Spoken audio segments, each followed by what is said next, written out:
Cancer হঠাৎই কোনো একদিন রোগী জানতে পারেন মরণব্যাধি শরীরে বাসা বেঁধেছে। ততক্ষণে হয়তো জীবনের সময় ফুরিয়ে এসেছে। আশার কথা হচ্ছে বসে নেই গবেষকরা। সম্প্রতি যুক্তরাষ্ট্রের জন হপকিন্স বিশ্ববিদ্যালয়ের গবেষকরা 1000 রোগীর রক্ত পরীক্ষা করে শুনিয়েছেন জীবনের কথা। 8 ধরনের ক্যান্সার নিয়ে তারা কাজ করছেন। তরল বায়োপসি পরীক্ষার মাধ্যমে তারা চেষ্টা করছেন শরীরের ভেতর থাকা টিউমার থেকে রক্তের ভেতর কি কি উপাদান ছড়িয়ে পড়ছে। এতে করে ক্যান্সার হবার আগেই জানা যাবে ক্ষতিকারক জীবাণুর হদিশ। ক্যান্সারে আক্রান্ত হওয়ার আগেই নিরাময় সম্ভব হবে।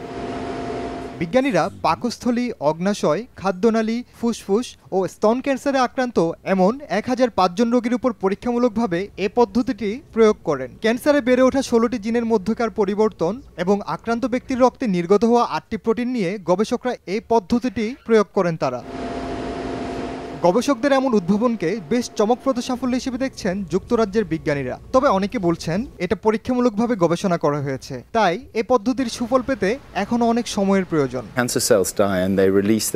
ক্যান্সার হলে ক্যান্সারের আক্রান্ত কোষগুলোর মৃত্যু হয়। ডিএনএ আমাদের জীবদেহের জিনগত কোড, তাই ক্যান্সার হলো জিনগত রোগ, কিন্তু রক্ত প্রবাহে থাকা ডিএনএ এগুলো থেকে আলাদা। আরেকটা গুরুত্বপূর্ণ ব্যাপার হলো তারা শুধুমাত্র বেশি ক্ষতিগ্রস্ত হওয়া কোষ নিয়ে কাজ করেছে। গবেষকরা জানিয়েছেন পদ্ধতিটি কার্যকর হলে বছরে একবার রক্ত পরীক্ষার মাধ্যমে যে কেউ তার দেহে ক্যান্সারের অস্তিত্ব আছে কিনা তা জানতে পারবেন। এই উদ্ভাবনের কারণে ক্যান্সারে আক্রান্ত রোগীর মৃত্যুর সংখ্যা কমবে বলেও আশা করছেন বিজ্ঞানীরা। ওমর রিনান, সময় সংবাদ।